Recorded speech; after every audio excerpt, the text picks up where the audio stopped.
안녕하세요. 저는 정보교과 선생님인 홍용철 선생님입니다. 여러분 만나서 반갑습니다. 이렇게 원격으로 수업을 하게 되었는데 여러분들 선생님과 같이 함께 한번 잘 공부해 보도록 하겠습니다. 자, 이번 시간에는 일단은 정보문화 그리고 정보사회에 관하여 한번 배워보도록 하겠습니다. 자, 이번 시간의 핵심 개념을 한번 우선 살펴보도록 하겠습니다. 오늘의 핵심 개념은 정보과학의 지식과 기술입니다. 자, 시작해 보겠습니다. 자, 첫 번째 우리가 학습 목표를 한번 같이 살펴보도록 하겠습니다. 첫 번째, 정보과학의 지식과 기술이 적용되는 분야를 말할 수 있다.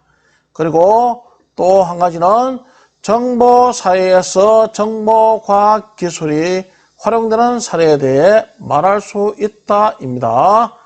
자, 여러분들 각자가 가지고 있는 교과서도 보면서 이렇게 공부하면 좀 더 효과가 있겠습니다. 자, 그러면 한번 살펴보도록 하겠습니다. 정보사회와 정보과학기술이란 도대체 무엇이냐?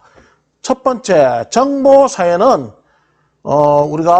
우리 교과서에서도 알 수 있다시피 정보의 가치가 핵심이 되는 사회를 정보사회라고 합니다.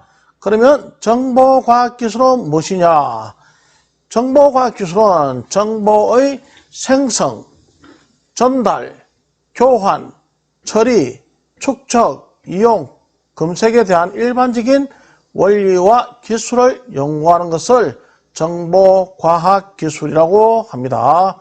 그렇다면 이 정보과학기술에 대한 이론은 어떤 것이 있는가 우리가 한번 살펴보도록 하겠습니다. 정보과학기술 이론은 첫 번째, 정보를 표현하여 저장하고 전달하는 이론을 말합니다.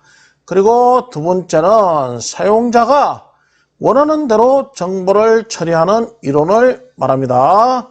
자, 그리고 정보를 효율적으로 구조화하고 관리하는 이론을 정보과학 이론이라고도 하며 정보의 표현, 저장 등 하드웨어로 구현하는 이론을 정보과학 이론이라고 합니다. 그럼 이러한 정보과학 이론이 어디에 활용되느냐 한번 살펴보도록 하겠습니다.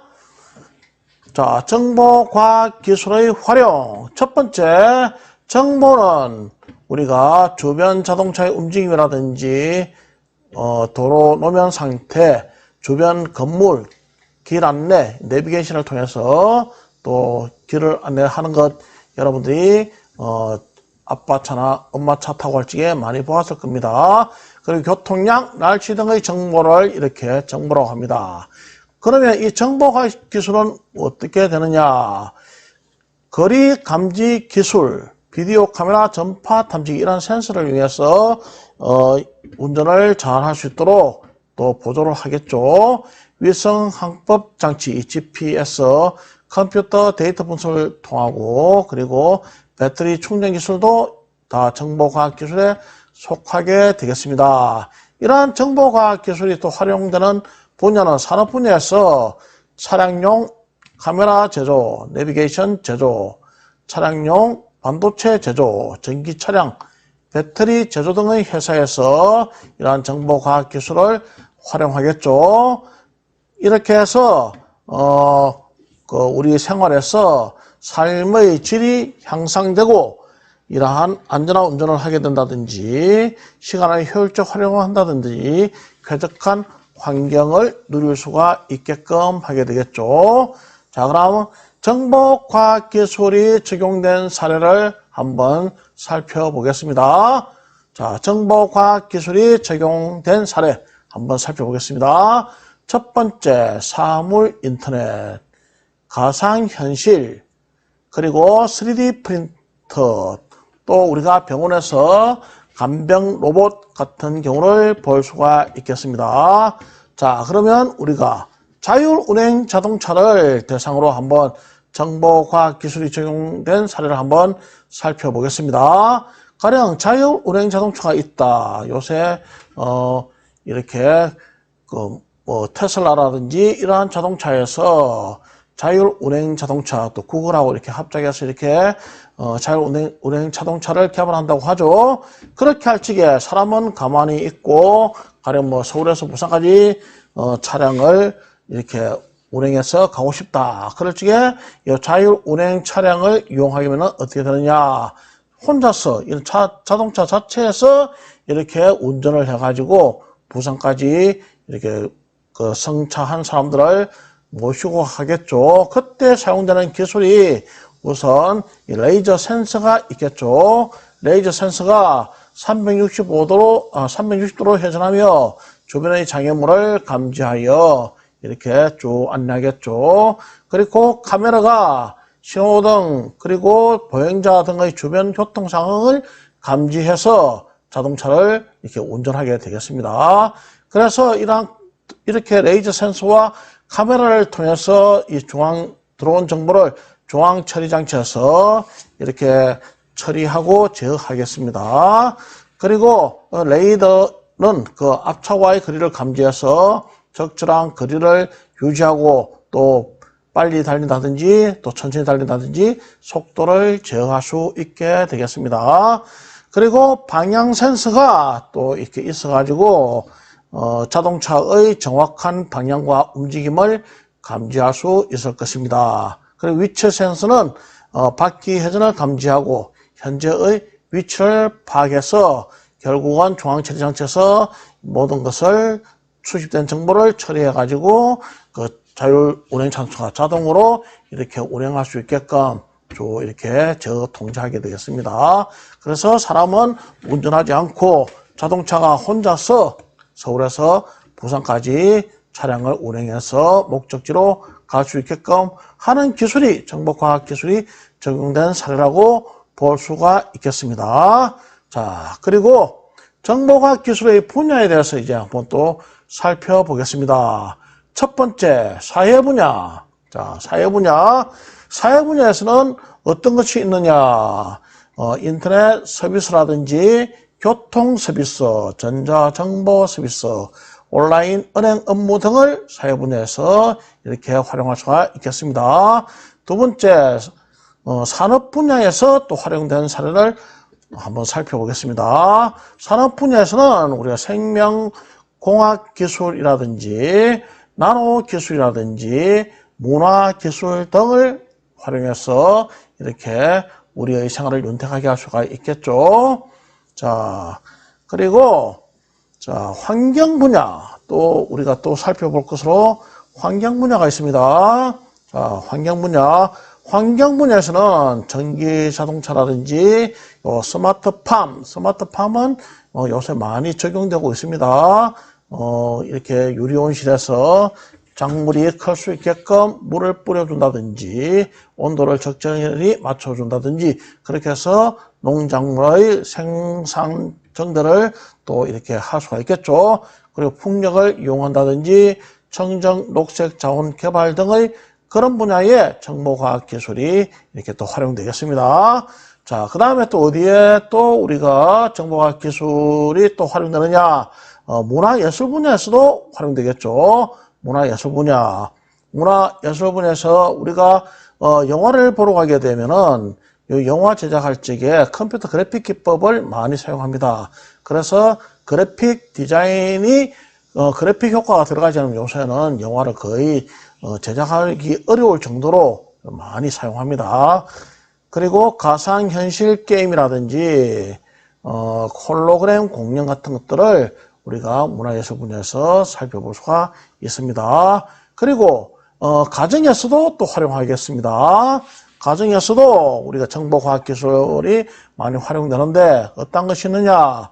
우리가 가정에서 부모님들이 재택 근무를 한다든지 그리고 인터넷 쇼핑 또 뭐 우리가 집 밖에 나가서 우리가 가정의 스마트홈을 구축해 가지고 집 밖에서 그 뭐 냉장고를 에어컨을 가동한다든지 냉장고의 온도를 갖다 조정한다든지 그리고 뭐 전기밥솥에 밥을 한다든지 하는 것이 다 가정 스마트홈으로 다 처리할 수가 있습니다. 그 외에 온라인 금융 거래 등을 할 수가 있겠죠. 자, 그러면 우리가 지금 이렇게 교육을 하고 있는 원격 교육 같은 경우는 우리가 교육 분야에서 또 살펴보겠습니다. 자, 교육 분야에서는 어떤 것이 있느냐? 원격 교육을 할 수 있다든지 정강현실이라든지 가상현실 기술이 적용된 디지털 교과서 같은 것들이 우리가 교육 분야에서 정보과학 기술로 활용할 수가 있겠습니다. 자, 이 외에 의료 분야에서도 역시 정보과학 기술의 활용한 분야가 나타날 수가 있습니다. 자, 의료 분야에서 한번 살펴보겠습니다. 우리가 장애인들이 터치 스크린을 통해 가지고 컴퓨터를 제어한다든지 핑거리드 한다든지 원격 진로, 원격 시술, 또 로봇 수술 이런 것들은 우리가 뉴스에서 많이 보아오는 내용과 같습니다. 그리고 3D 프린터를 이용한 인공장기 이식, 유전자 정보를 이용한 맞춤 진료 같은 것들이 다 정보과학기술 의료 분야에서 적용된 그런 사례라고 할 수가 있겠습니다. 자, 이제 여러분들이 이번 시간에 쭉 보다시피 이제 이 내용을 우리가 배웠으니까 한번 이러한 적용 분야를 한번 말해 보겠습니다. 정보과학의 지식과 기술이 적용되는 분야에 대하여 세 가지만 말해 보세요. 여러분들 잠시 생각하면서 한번 말해 보시면 됩니다. 자, 생각을 많이 했겠죠? 그리고 또 한 가지는 정보 사회에서 정보과학이 활용되는 사례에 대해 말해 보세요. 우리가 첫 번째 우리가 그 교육 목표에서 요 두 가지를 한번 보았듯이 내용을 쭉 살펴보면서 세 가지 말하고 또 활용하는 사례 방금 살펴봤듯이 여러분들이 생각하여 말할 수가 있겠습니다. 자, 그러면 충분히 생각했을 줄 묻고 자, 한번 정답을 한번 살펴보겠습니다. 여러분 앞부분에서 다 한 내용입니다. 자, 보겠습니다. 자, 한번 정답을 보겠습니다. 선생님하고 같이 정보과학의 지식과 기술이 적용되는 분야. 예, 한번 보겠습니다. 우리가 네 가지를 아까 살펴봤습니다. 네 가지. 첫 번째, 사물 인터넷, 가상현실, 3D 프린터, 이런 감명 로봇, 이런 것들이 잘 모르는 사람은 앞으로 또 이렇게 원격 교육을 쭉 돌려가지고 동영상을 돌려서 앞부분에 보면 있으니까 한 번 더 활용해 보세요. 공부해 보시고. 자, 그 다음 정보사회에서 정보과학기술이 활용되는 사례, 이것을 여러분들이 또 충분히 생각했겠죠. 우리가 그 앞에서 쭉 하나하나 뭐 사회 분야라든지 산업 분야라든지 뭐 문화예술 분야 이런 것들을 쭉 우리가 살펴보았습니다. 자, 여러분들도 충분히 생각을 했을 줄 알고 자, 한번 그 자기의 정답과 나타나는 정답이 맞는지 한번 보아주시면 되겠습니다. 자, 사회 분야, 산업 분야, 환경 분야 쭉 우리가 했었죠. 요 앞부분에 쭉 되었습니다. 가정 분야, 교육 분야에서 우리가 지금 원격 교육을 하고 있는 이런 것도 다 교육 분야에 속하게 되겠죠. 그 다음 디지털 교과서 이런 것도 다 된다고 했죠. 그리고 의료 분야, 이렇게 우리 의료 분야에서 또 3D 프린터를 이용한 인공장기 이식 수술이라든지 원격 시술이라든지 로봇 수술 이런 것들이 있다고 앞전에 요 앞부분에서 다 설명이 된 바와 같습니다. 자, 여러분들 요 내용 우리가 교육 목표와 연관해서 이러한 학습지도 한번 풀어보면 좋겠습니다. 자, 그러면은 다음 시간에는 우리가 또 어떠한 것을 볼까요? 다음 시간에는 우리가 다음 시간에는 한번 보겠습니다. 다음 시간에는 우리가 이번 단원에서는 정보사회에 대해서 배웠고 다음 시간에는 정보과학과 진로에 관하여 선생님하고 같이 배워보도록 하겠습니다.